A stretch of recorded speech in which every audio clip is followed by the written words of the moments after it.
kabarnya? Sehat?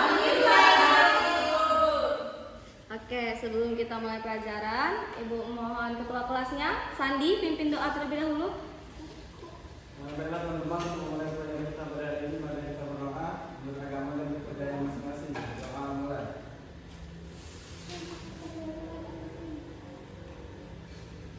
Amin. Berdoa selesai. Oh, baik. Ibu lihat sini banyak yang tidak hadir ya. Ibu mau absen terlebih dahulu. Agnes. Sakit apa dia? Tipes. Semoga cepat sembuh ya. Agnia. Hadir Ibu. Anissa Nadira. Hadir. Intan Aprilia. Hadir. Gelis. Hadir Bu. Hadiati. Hadir. Kevin Prayogo. Hadir Bu. Lupi Permata Putri. Hadir Ibu. Alvin Aidil Fitri. Apa? Rizky Akbar.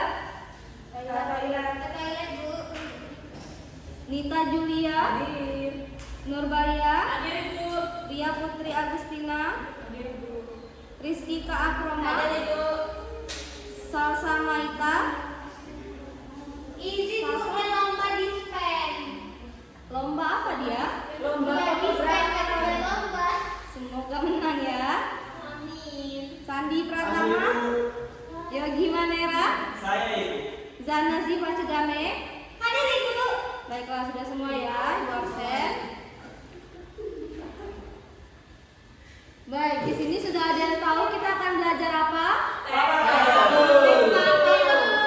Oke, nah jadi kita akan membahas teks fabel. Yang pertama itu ada definisinya, unsur-unsur teks fabel, ciri-ciri dan struktur teks fabel. Oke, apa sih teks fabel itu? Ada yang bisa bantu Ibu? Ya, boleh Anissa Nadira. Jadi teks fabel itu adalah cerita yang tokohnya itu adalah hewan-hewan yang bersikap seperti manusia. Ya, betul sekali ya. Jadi teks, Saya Bu, Ibu ke toilet. ya silakan Intan. Boleh nitip sampah nggak? Boleh dah Mas. Jangan lama-lama ya Intan. Iya Bu. Makasih ya. Betul sekali ya yang dikatakan Anissa Nadira tadi. Teks fabel merupakan salah satu cerita fiksi dengan tokoh utamanya binatang yang berperilaku seperti manusia. Jadi dia bertingkah laku, berpikir, mempunyai perasaan, berbicara seperti manusia. Tokoh fabel ini, cerita fabel ini juga disebut cerita moral karena banyak sekali mengandung pesan-pesan moral di dalamnya. Baiklah. Selanjutnya ada unsur-unsur intrinsik dalam teks fabel. Ada apa saja? Ada yang tahu unsur-unsur intrinsiknya? Kayak silakan. Ada itu tema, terus ada alur, latar, tokoh, penokohan, amanat, gaya bahasa. Ya, betul sekali ya. Tadi ada tema. Tema ini merupakan gagasan utama yang mendasari suatu cerita. Lalu ada tokoh dan penokohan. Siapa yang bisa membedakan antara tokoh dan penokohan? Jadi kalau tokoh itu karakternya Bu, sedangkan penokohan itu seperti sifatnya, sifat dari karakter tersebut.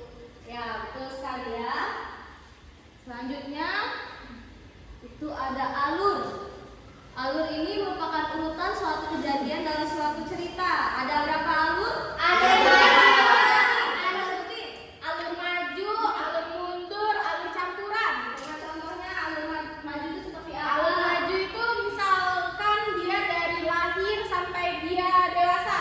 Ya, Kalau alur mundur itu dari dia dewasa namun menceritakan saat dia masih kecil. ya, ya. Alur maju mundur itu alurnya acak-acak Bu. Acak-acak Iya. campuran antara Acak-acak itu seperti misal diceritakan masa depannya, diceritakan masa kininya.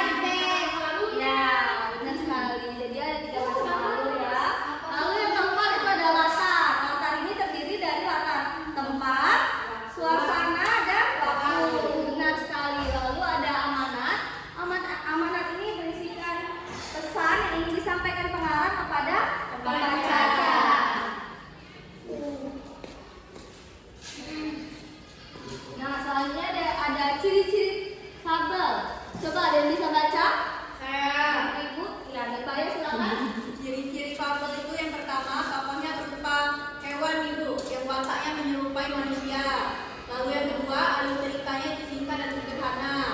Yang ketiga, karakter tokohnya ada yang baik dan juga buruk. Yang keempat, itu pesan atau temanya terkadang dituliskan di dalam cerita. Yang kelima, itu pendahuluannya sangat singkat dan langsung itu. Ya benar ya, jadi teks fabel ini tokohnya merupakan binatang yang wataknya menyerupai manusia. Terus alur ceritanya singkat dan sederhana. Dan karakter tokohnya tuh ada yang baik dan ada yang buruk. Pesan atau temanya juga terkadang dituliskan dalam cerita. Dan pendahuluan ini sangat singkat dan secara langsung. Selanjutnya itu ada struktur teks fabel. Yang pertama itu ada orientasi. Orientasi merupakan bagian awal dari teks yang di dalamnya mengandung awal kejadian dan latar belakang terkait peristiwa yang terjadi. Lalu aspek yang biasanya ada dalam orientasi ini ada latar cerita yang berkaitan dengan nama tokoh, waktu, ruang, dan juga di mana peristiwa ini terjadi. Yang selanjutnya itu ada struktur teks fabel. Coba Ibu mau Intan bacakan struktur yang kedua. Komplikasi, Bu. Ya, coba dijelaskan apa itu komplikasi. Bagian struktur ini, pembaca akan mulai diperkenalkan kepada konflik dalam cerita, Ibu. Ya, benar sekali ya. Jadi kedua itu ada bagian komplikasi. Bagian struktur ini para pembaca akan diperkenalkan pada konflik yang terdapat dalam cerita. Jadi mulai pada konfliknya nih. Jadi bagian ini menjadi krusial karena pada saat ini konflik yang dialami oleh para tokoh mulai muncul. Lalu yang ketiga itu ada resolusi.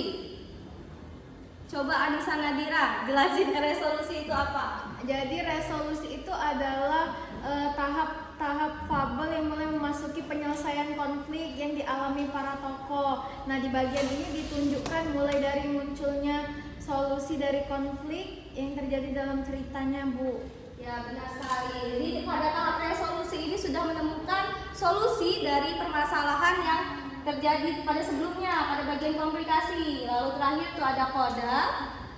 Ini merupakan struktur akhir yang ada dalam suatu cerita fabel. Biasanya bagian ini berisikan amanat yang bisa kita ambil melalui peristiwa yang diceritakan dalam cerita fabel. Baiklah.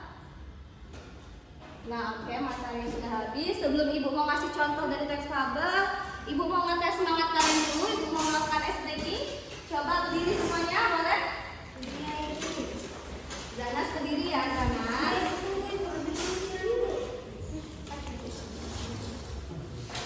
Oke, perhatiin Ibu semuanya. Nanti kalau Ibu bilang tepuk 1, semuanya tepuk 1, tepuk 2, tepuk 3, tepuk 4. Coba lagi. Tepuk 5. Udah bisa semuanya kan? Bisa. Oke, kita mulai ya. Tepuk 1, tepuk 2, tepuk 3, tepuk 4, tepuk 5, tepuk 3. Ayo, siapa? Kak Irma. Enggak sakti.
Oke, Zanas, sini sayang. Ibu mau tanya, Kak bisa? Tadi kan Ibu udah ngejelasin ciri-ciri dari teks fabel. Coba bisa diulangin nggak? Apa itu ciri-ciri teks fabel? Apa aja ciri-cirinya?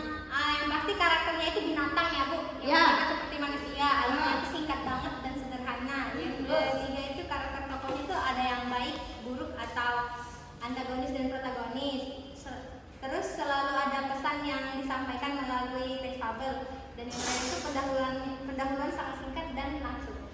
Ya, betul sekali. Tunggu dulu. Zanas? Ya. Udah sering lihat cerita fabel belum? Atau baca? Sering Ibu, saya sering nonton di TV, YouTube. Contohnya apa? Contohnya Kancil yang buruk rupa. Ya, betul sekali ya. Tepuk tangan dulu untuk Zanas semuanya. Oke, karena tadi kalian sudah fokus, sekarang Ibu mau membagikan LKPD. Bu udah ada bagi. Sebelum ini Ibu bagi jadi 2 kelompok terlebih dahulu ya. Kelompok baris pertama ini sama Bayan dan Zanas. Satu kelompok, kelompok 1. Harus mau ya, jangan mau jangan ya, maaf ya itu tadi lecek jatuh. Unik ya. Yang baris belakang sama Intan dan Anissa tadi ya, gabung ajakin nih ya. Kenapa sih aku Dikerjakan dengan Zanas, kerjain ya Zanas. kan nggak modal ini. Ibu minjem pena. Nggak ada pena ya? Oke. Ibu. Mana pena kita tadi jatuh ya? Iya. Nih, Sini Bu minjem Bu. dikerjain semua ya. Sini Rizka. Iya Bu. Iya, aku untuk mengerjakan ya sambil duduk kamu. Ye. Ih, menurut aku sih. Oh iya, sambil ngerjainnya, Ibu punya satu contoh tes fabel. Kalian bisa tonton. Ini juga untuk menjawab dari tugas yang Ibu berikan ya. Oh, jadi tonton dulu ya, Bu. Iya, boleh ditonton terlebih dahulu ya. Seekor kakak hijau sedang berdiri di pinggir pohon. Hari itu langit sangat gelap dan hari seperti itulah yang Perhatiin semuanya ya. tidak lama kemudian air mulai menetes perlahan-lahan dari angkasa. Hujan telah tiba. Ulu berteriak dengan girang. Ulu pun mulai bersenandung sambil melompat-lompat mengitari kolam. Dia melihat semut yang kecil sedang berteduh di balik daun. Wahai semut, hujan telah tiba, jangan bersembunyi. Seru ulu pada semut yang sedang berusaha keras menghindari tetesan air hujan. Semut menghela napas dan menatap ulu dalam-dalam. Ulu, aku tidak suka dengan hujan. Kamu lihat betapa mengilnya tubuhku. Air hujan akan menyeret dan menenggelamkanku ke kolam. Aku tidak bisa berenang sepertimu, makanya aku berteduh. Sahut semut. Makanya semut, kau harus berlatih berenang. Aku sejak masih berduduk sudah bisa berenang. Masa kau tidak bisa? Berenang itu sangat mudah. Julurkan saja kakimu. Ulu menjulurkan kakinya dan tenang ke belakang seperti ini. Ups, maaf, kakiku kan pendek. Sambil tertawa, Ulu melompat meninggalkan semut. Sambil tertawa, Ulu melompat meninggalkan semut. Semut hanya bisa menatap Ulu dengan kesal. Semut tidak dapat berenang karena tidak berjalan. Ulu kembali berseru. Hujan telah tiba, hujan telah tiba. Oh, hai Intan, aku sangat suka dengan hujan. Bagaimana denganmu? Ulu berhenti di pinggir kolam dan berbicara pada ikan yang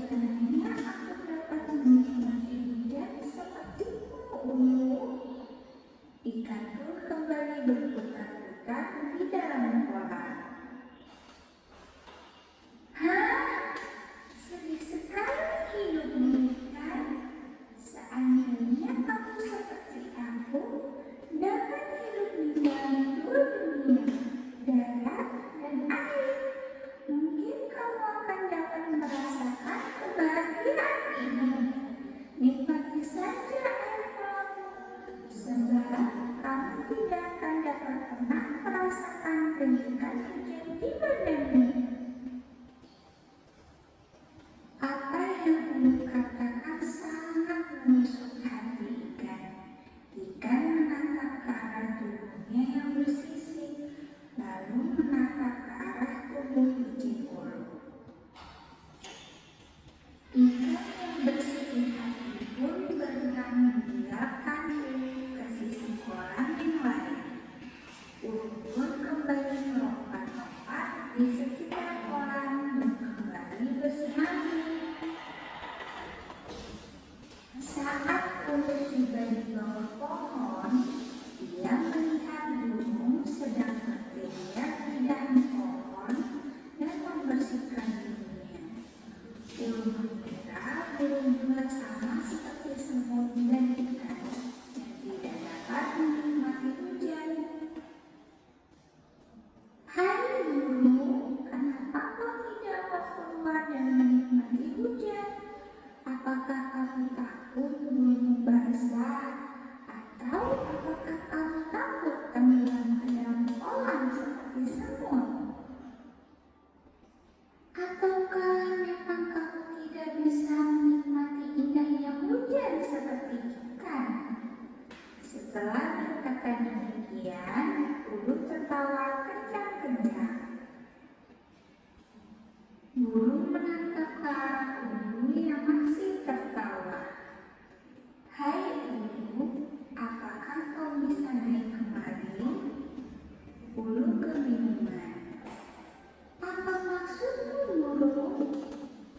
Apakah kau bisa memanjat naik kemari, Ulu? Apa yang kau maksud, Ulu? Tentu saja aku tidak bisa. Ulu cemburu dan menatap ke arah dua kakinya. Ulu menyesal punya kaki yang pendek sehingga tidak bisa terbang. Ulu, tidakkah kamu tahu bahwa Sang Pencipta membuat kita dengan keunikan yang berbeda-beda? Aku tidak bisa berenang sepertimu dan ikan, tetapi aku bisa terbang mengitari angkasa. Burung kembali berkata dengan bijak. Itulah yang kumaksud Ulu. Kita masing-masing memiliki kelebihan sendiri. Semut tidak bisa berenang sepertimu, tetapi ia bisa menyusup ke tempat-tempat kecil yang tidak dapat kau lewati. Ikan tidak dapat melompat-lompat sepertimu, tetapi ia bernapas di bawah air. Kamu tidak seharusnya menghina mereka. Ulu mulai menyadari bahwa tindakannya salah. Diam-diam Ulu berpikir bahwa tindakannya itu tidak benar. Ia seharusnya tidak menunjukkan kelebihan dan menghina teman-temannya. Maafkan aku, burung, ucap Ulu seraya menatap sendu ke arah semut dan ikan yang sejak tadi memperhatikan pembicaraan mereka. Maafkan aku, semut, ikan, selama ini aku telah menyinggung perasaanmu. Sejak saat itu, Ulu mulai menghargai teman-temannya dan mereka pun menyukainya kembali. Pesan moral dari cerita ini yaitu Tuhan telah menciptakan makhluk dengan kelebihan dan kekurangannya. Jangan melukai hati dengan perkataan yang menyakitkan. Pada akhirnya orang-orang tidak akan mau berteman. Oke, semua tadi sudah menonton videonya kan? Sudah, Ibu. Oke, boleh langsung dikerjakan ya LKPD-nya. Baik, Ibu. Kamu sudah langsung kerjakan ya. Nih, tulis ya. Jangan lupa tulis sama anggota kelompoknya, sama tulis kelasnya.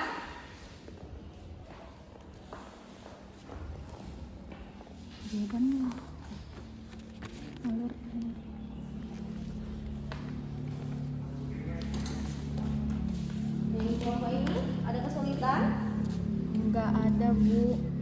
Ya tulis ya nama anggota kelompoknya dulu. Iya, penaku lucu nggak? Lucu banget kayak kamu Anissa. Iya, terima kasih.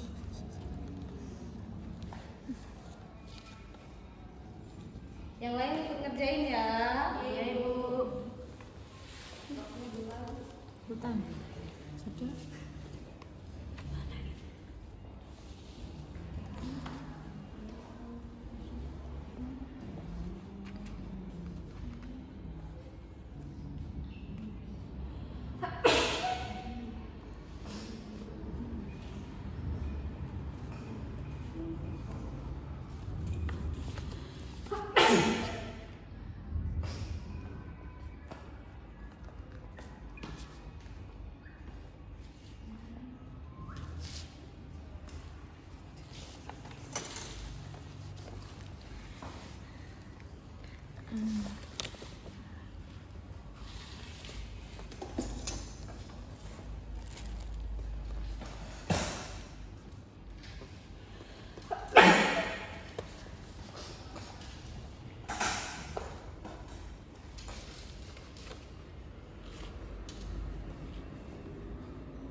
Terus ulu tinggal yang mana lagi ya? Padang.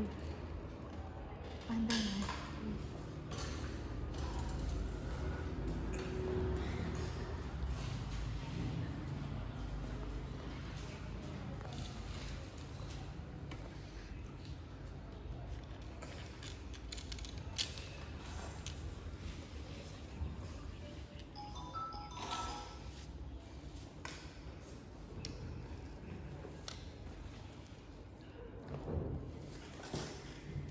Yang kerjain Intan? Sudah Ibu.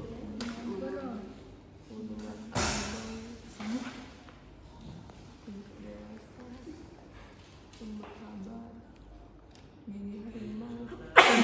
Ada yang susah? Tidak ada mudah. Sudah Ibu. Ada yang sudah selesai? Tidak. Sudah. Kelompok satu sudah selesai? Sudah Ibu. Sudah Bu. Oke, kelompok dua? Masih sedikit lagi ya? Kita tunggu kelompok dua selesai terlebih dahulu ya. Sudah Bu. Tadi katanya biru. Sudah Dedek. Sudah Bu? Sudah? Ya. Oke, siapa yang maju pertama kali? Kelompok satu atau kelompok dua? Boleh, kelompok dua. Maju terlebih dahulu? Ya. Semuanya ya maju.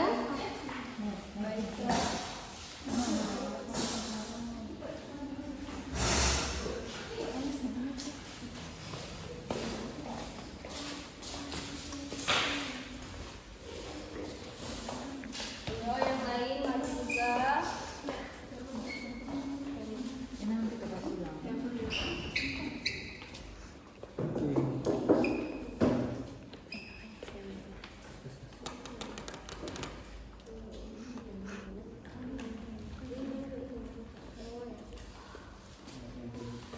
Kami dari kelompok 2 ingin memaparkan. Jadi bagian orientasinya itu di paragraf pertama dan paragraf kedua. Suatu hari ada seekor rubah dan kucing sedang mengobrol.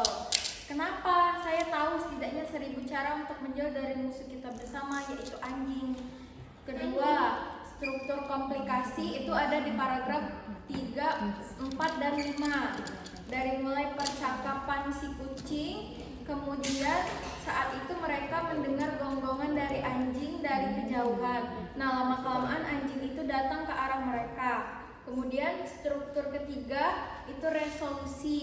Resolusi itu ada di paragraf ke-6 dan 7.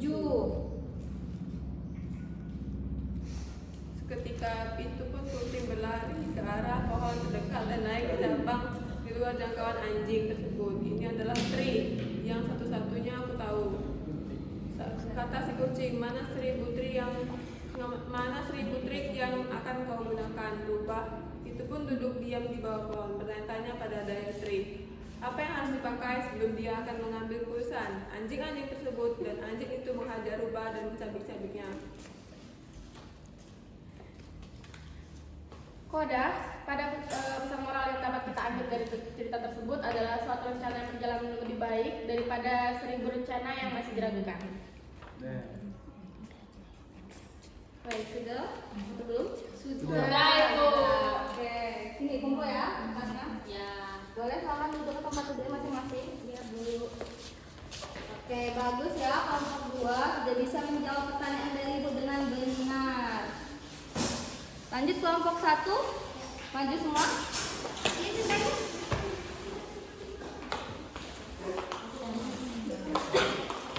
Nurbaya, Zanas, silakan maju.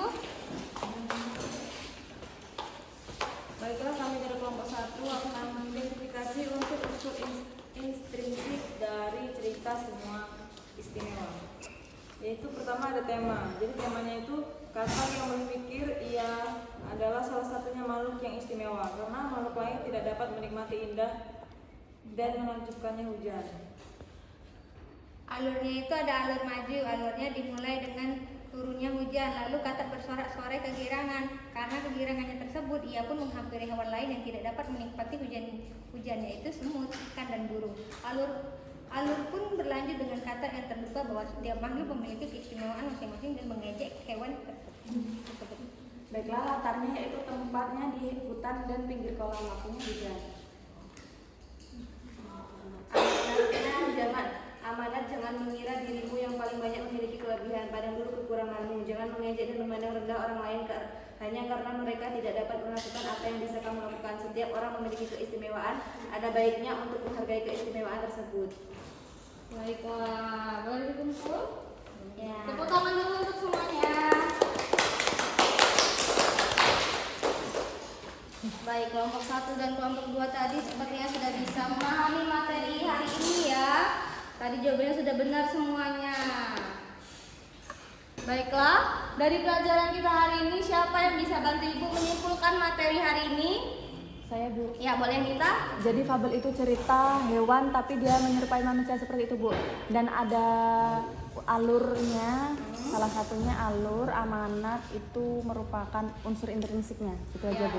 Ya, benar sekali ya. Jadi fabel itu merupakan cerita fiksi dengan tokoh utamanya merupakan hewan. Tadi juga kita sudah belajar tentang definisinya, strukturnya, unsur-unsur, dan juga ciri-cirinya. Baiklah, Ibu mau ngasih kalian tugas pekerjaan rumah. Itu membuat satu buah cerita tentang fabel, dikumpul minggu depan, temanya bebas. Binatangnya boleh juga ya, Bu? Bebas, boleh terserah kalian ya, sekreatif kalian. Kumpul depan Kita kumpul minggu depan. Dikumpulnya minggu depan ya. Oke semuanya, baiklah.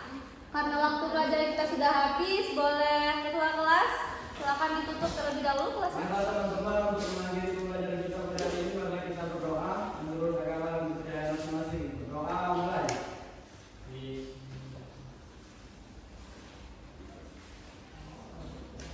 Berdoa selesai.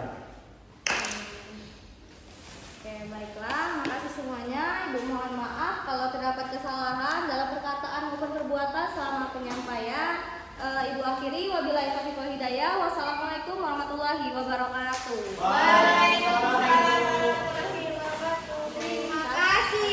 Ya, makasih.